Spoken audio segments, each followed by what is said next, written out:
shall we meet our first speaker? I've known Jenni Field for a couple of years now, but today is my first time meeting her in person, and let me tell you guys, she is insufferable. You know what I spent the last few weeks years during COVID doing? Increasing my Netflix uptake by 30%, gaining 0.1 or 0.2 or 4 stone, adopting cats. I'm personally less interesting in every way than I was 3 years ago today, but not Jenni Field, not at all. Jenni published a book. It's called Influential Internal Communication. I know because she sent me a copy along with a large gift of chocolate because she likes to sabotage people that way. She joined CrossFit. I know this because I religiously follow her on Instagram and she's quite the badass. And she spoke prolifically about how to up-level your internal communication based on her comprehensive guide, the Field Guide, which I just understood last night in my hotel room. Jenni Field, the Field Guide, because it's your last name. That was good. But seriously, you're in for a treat. She's an international speaker, podcast, and business strategist with 20 years experience in defense, retail, hospitality, and not-for-profit. She has her own podcast, Redefining Communication with Jenni Field, and co-hosts the award-winning podcast, Calm-Edged Rebels. And she's a fellow of the Chartered Institute of Public Relations. Today, we're very excited to welcome her to the Voices stage, and who better to guide us through the state of the industry and internal communication trends. Give it up for the one, the only, Jenni Field.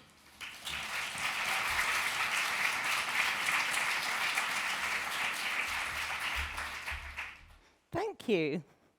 I'm sorry that I sabotaged you with chocolate. That was never my intention. Good morning, everybody. And good morning, good afternoon, good evening if you're listening at home. Thank you very much for having me today. I want to start today by taking you back to 2012. Taking you back there when I was an internal communications manager working for a company in travel retail. I was walking into a meeting in our London office. There were about 6 of us in the meeting. And Carol grabbed what we called the spider phone in the middle of the table and dialed in to the conference call number. We waited for people to join the call. Bob has joined the call. Mark has joined the call. We had the meeting, we had a good conversation. Bob and Mark were fairly quiet on the end of a phone. Decisions were made, actions were taken, everyone went around their day. We fast forward to 2016. I'm now a communications director working for a pharmaceutical company. And I'm working at home on a Thursday, and my phone rings. And it's Dan, our commercial director, who says to me, "I've done 2 laps of both floors of our office, and I've established that you're not here today." Correct, Dan. I'm working at home. Both of these examples are hybrid working without the brand.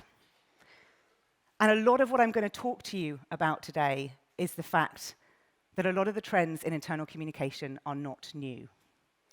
The pandemic has escalated existing trends. A crisis will escalate existing trends.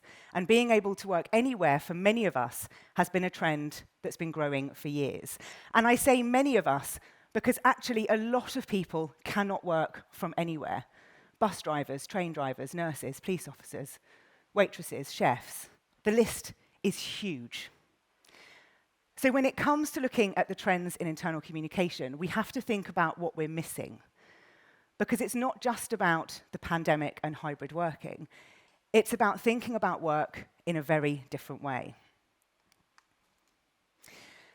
In 2020, I coined the phrase the pandemic revolution, which is bold, I know, but it's a huge opportunity for us if we can grasp it. And to grasp it, we have to go back a little bit to the Industrial Revolution.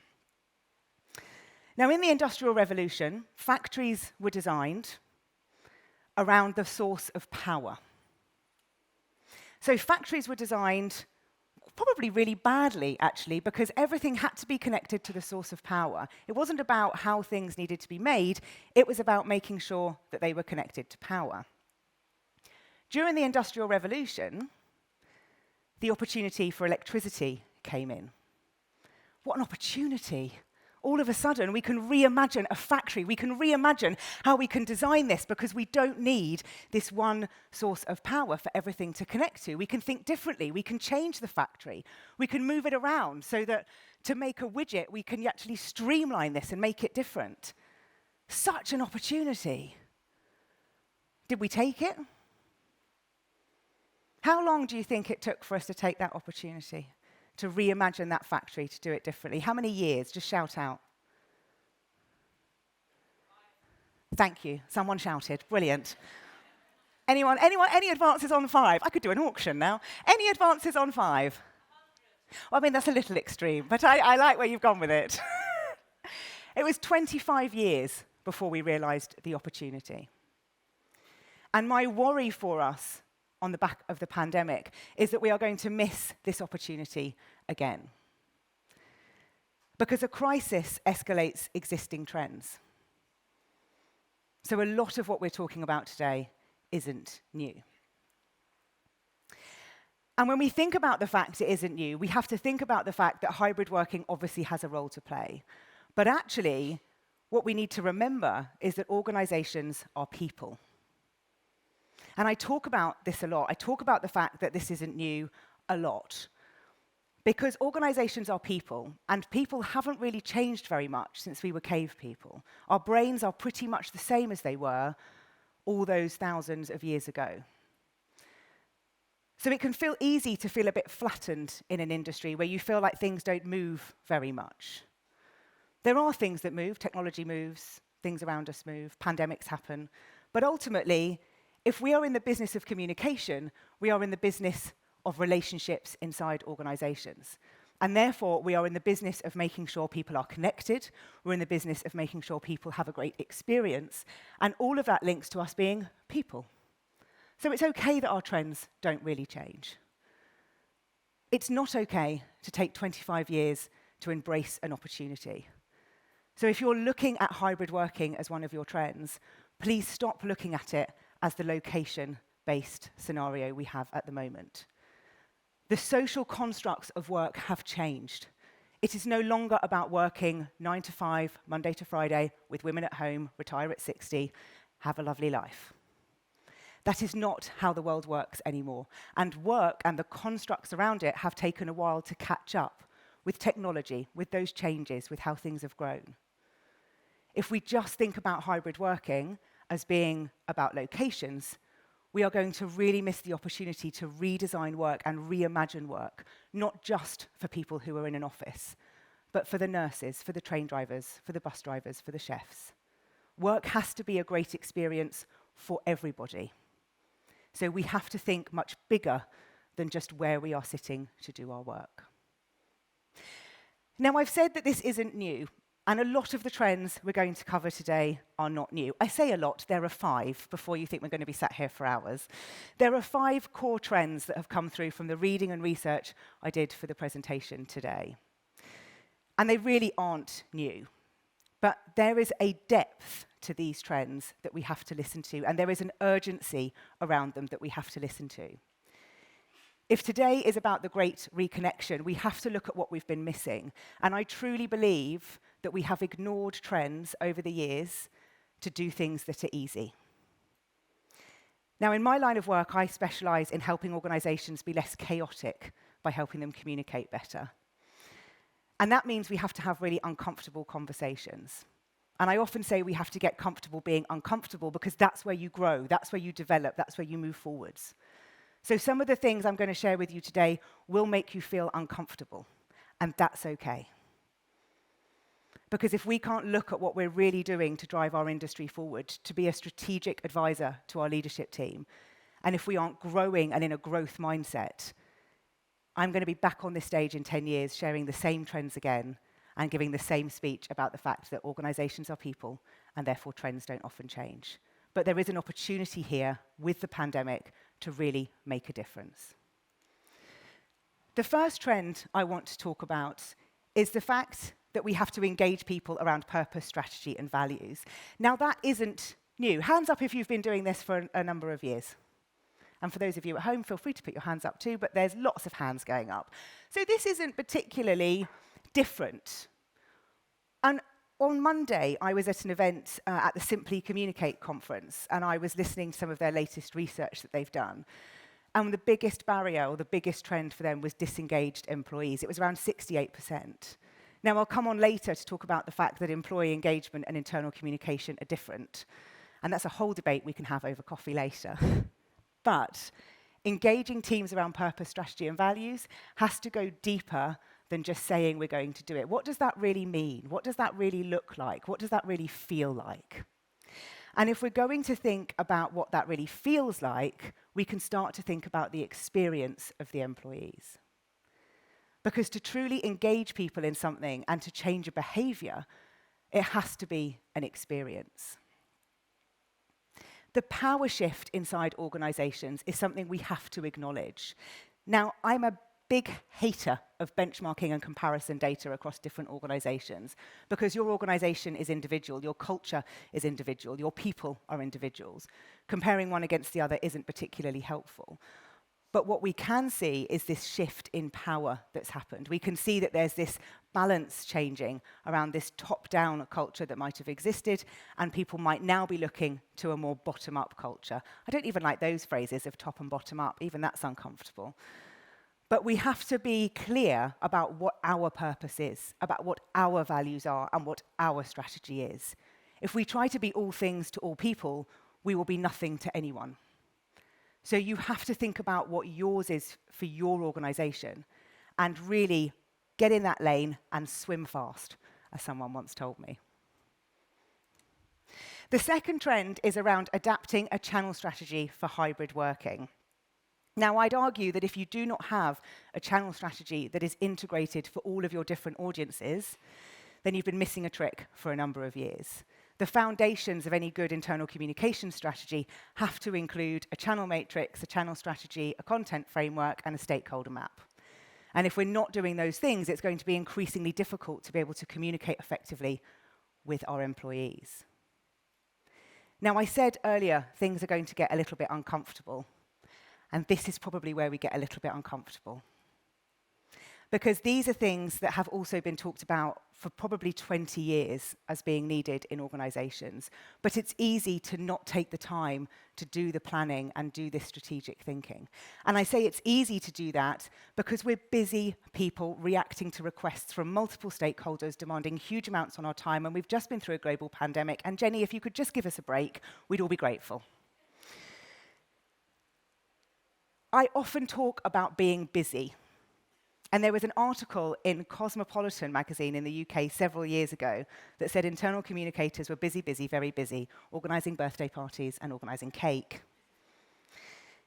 Many internal communicators cried at sort of the reality of that, and also that that's not what we do, and the whole, mishmash of emotions about that. But if we're using busy as an excuse, then we have to think about the fact that we're just prioritising other things. It's easy to be busy. I'm sorry I haven't got back to you. I've been really busy. I'm sorry I haven't sent you that email. I've been really busy. I'm sorry I haven't sent you that email. I was just prioritizing some other things. Oh, that feels uncomfortable, doesn't it? But that's the reality of where we are. It's easy to prioritize other things than doing the foundations of an internal communication strategy. We've been doing it for years. I talked about that power shift in organizations. That means people will no longer accept what they accepted in 2012. Carol, with the spider phone in that boardroom, is not going to accept that anymore. She's going to expect there to be better technology, better connectivity, a better experience. People are going to expect more personalized content, more tailored content, content that's relevant to them for them to do their job and to inspire them. That power shift has changed our expectations. So it's our job to make sure that we're managing our stakeholders effectively to make sure that we are doing the service to the audience and the employees that we serve as communicators. I actually feel like I need a soapbox now for this one, like an actual physical bar of soap that I could get on, because I feel like I'm on a soapbox about this topic almost weekly, to be honest. How many of you have got a development program in place for your line managers to improve communication skills? And if you have one, I want to see that hand up really high and proud. Okay, good. I've got about 5 hands. That's encouraging because I was expecting there to be none, but I'd like there to be about 50. Because if we don't invest in people managers, then we are not going to change anything about communication inside our organizations. And I say that based on the research that I've done in deskless workers. When I did research a few years ago into how to communicate with a deskless workforce, we uncovered, and brace yourself because it's not very nice, we uncovered that if people managers were not good communicators, the employees felt that communication across the whole organization was pretty rubbish. So it doesn't matter what we're doing, because if their line manager isn't a good communicator, it has a knock-on effect to everything else. That's slightly disheartening, isn't it? But there's something we can do about it. Because it's been on the list for about 20 years, now is the opportunity for us to invest in line managers. What we also have to remember is that not all line managers are the same. And it's easy for us to think that they are. Mohammed might manage 3 people in an office. Shirley might manage 20 people who work in coffee shops around London. But we group them together as a line manager. They are very different roles, very different tasks, very different people, very different operations. We have to get more granular if we're going to help our line managers communicate. The 4th trend is about trust in leadership. And I think this is coming more to the fore based on things around the world in probably the last 3 years, where trust in leaders, world leaders, is probably not at a particularly high state. But trust in leadership depends on things like mutual respect. It depends on fairness, it depends on integrity, it depends on lots of things. How trusted are your leaders? And this isn't about the leader. Leadership is not one to many. It can be many to several. So when we're thinking about trust in leadership, it has to be more than just trust in a leader or the leader. It has to be trust in our leadership team. And if we don't have trust and we're trying to put in a change program, how on earth is that going to work? Because people are not aligned to what we're trying to do. People don't trust what's being said, but we'll carry on and plow forward with a change program. It's not going to work. We have to invest in these things now in order to do the change program later down the line. If we don't do this now, that urgency of us to do this now, because of all the things that are yet to come for us in organizations. Trust doesn't happen overnight. Invest the time in looking at how trusted your leadership are. And that doesn't mean just asking the question, do you trust our leadership team? Because that doesn't work. There are different questions you can ask to do that, to find out really how people feel about your leadership team. And then take action once you know that. The 5th and final trend is focus on the employee experience and not employee engagement. Now, Chuck Gose is a consultant from the US, and he happened to comment on a LinkedIn post the other day where he said, employee engagement has been the great distraction for internal communicators. And I loved it and stole it, with his permission, to share with you today. Because I really believe that employee engagement is a huge distraction for us. I cannot control how engaged you are. I mean, I'm hoping you're pretty engaged right now, but I have no control over that. You might have had a hideous morning trying to get into London, like I did. And you might be still recovering from that, or the annoyance, or the irritation, or you had a school drop-off and that was frustrating. There could be lots of things that will be impacting your engagement today. In organizations, lots of things impact engagement, line managers being a core one of those. So we have to remember that having the burden of employee engagement on internal communication isn't helpful, because we have to define what we do in an organization. I often talk about internal communication being there to create an engaging and an efficient workplace.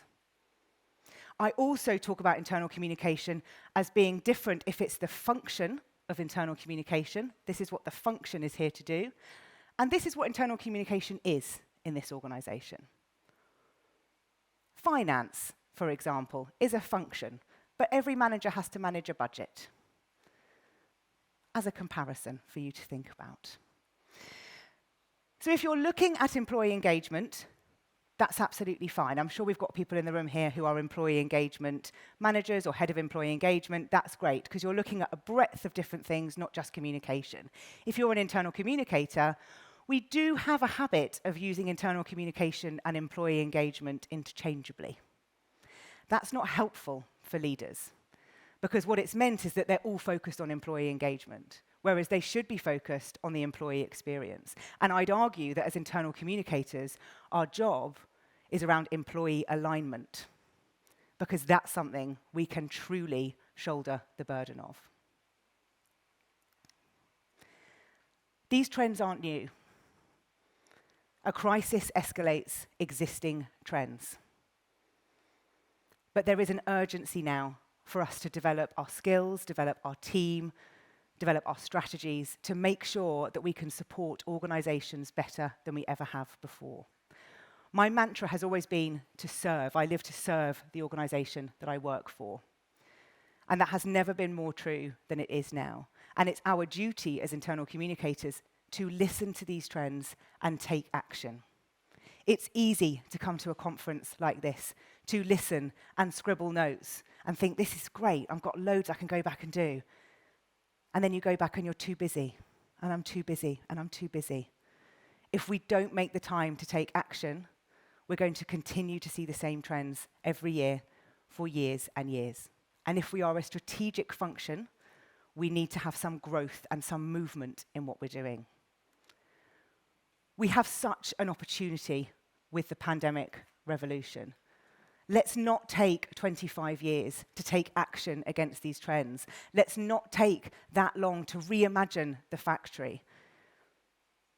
If we leave our factories as connected to just this one source of power in the middle, and we don't think about how we could do things differently, we're not using our curiosity, our creativity, all the things that make us great communicators.